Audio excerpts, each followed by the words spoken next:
Hey guys, this is Arobone, and this is going to be your threat report of the week. As you can see, I'm trying something differently. This time, I'm not going to try to do a script, as I think that's throwing me off a little bit too much last time. We'll see how this one goes. I think I'm going to like this one more, and we'll see how this continues. So, let's get back to our first topic, which is the botnet hacks on over 8,000 ASUS routers. The attack was discovered by the Grey Noise Researcher Group back in mid-March of 2025.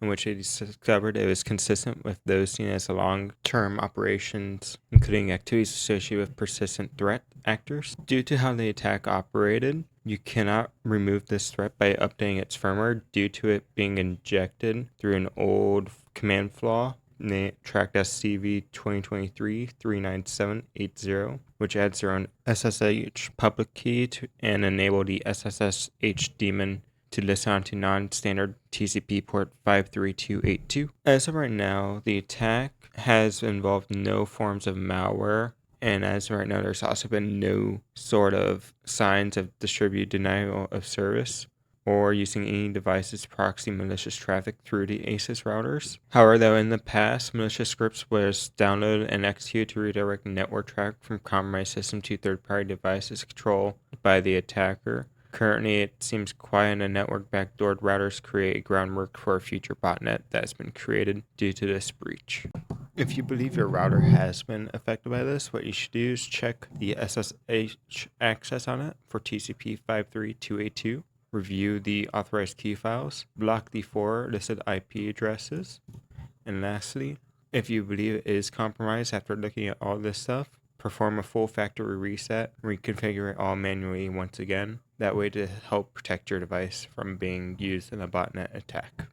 In our next attack, we'll be going over the DragonForce ransomware abuse over on SimpleHelp and the MSSP supply chain attack. DragonForce ransomware operation breached the service provider of SimpleHelp to use its remote monitoring management system to steal and deploy encryptors down the stream to other customer systems within the network. It is believed the attackers exploited a trio of security flaws in SimpleHelp CVE 2024-57727, CVE 2024-57728, and CVE 2024-57726. There's those back in January. Some of the MSSP's clients were able to shut down the attacker's network access, but a number of the downstream customers were still impacted by the data theft itself and by the ransomware, eventually paving the way for a double extortion attack to be brought upon them. The attack that is used in this is what we call a supply chain attack within cybersecurity. This is a attack that uses a third-party trusted service, such as a vendor that you work with all the time.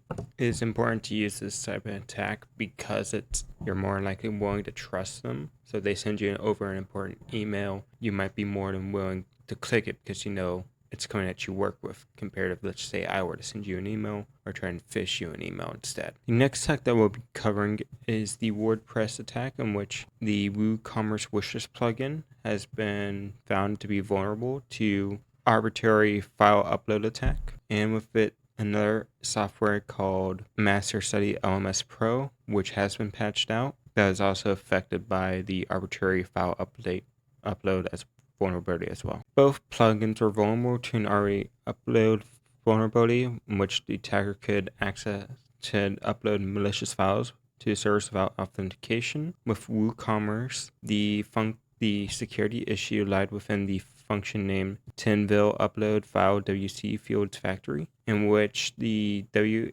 handle upload to perform the validation was set to false. With it being set to false, overrided the parameters, meaning that the validation was no longer required to be set in. The one good thing about this vulnerability is that it can only be exploited if WC Fields Factory plugin is activated and the integration is enabled on the WooCommerce Wishlist plugin.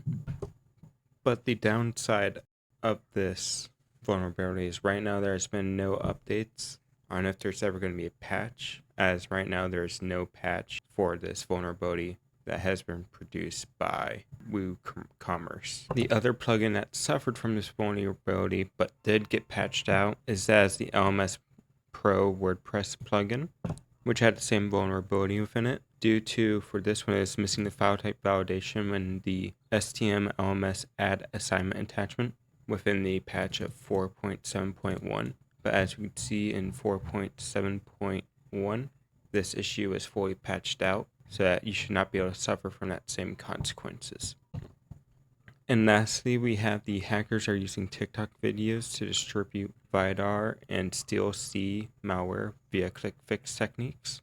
How they are doing this is by posting AI generated videos that say that, oh, hey, you're going to get Snapchat Premium or boost your Spotify experience instantly. And it'll tell you to run certain commands within your PowerShell, such as this command, which will install the VIDAR or StealC information stealing malware. And once VIDAR is deployed, it'll take a screenshot, steal your credentials, credit cards, cookies, cryptocurrencies, while StealC can harvest a wide range of sensitive information. How does this work? The TikTok produces a TikTok video, social engineered by asking them to run this command shell.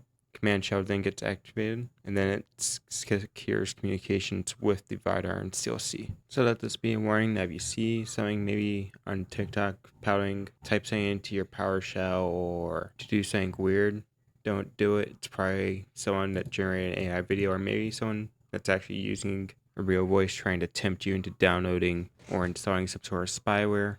So please be careful if you're going to look at that type of content, especially even on the YouTube field as well. There's a lot of YouTube stuff that happens within this field. So please be aware, try and look up what those commands are actually doing before you enact on them. So this concludes my weekly threat report. I know this one was smaller and in a different form. Let me know how you guys felt about this. And like I said, if you have any topics that you want me to maybe try and speak on next week, let me know. I'll try and look that stuff up. And remember, you are the best form of security for your devices. Please be safe out there and have fun. See you guys on next time. Peace.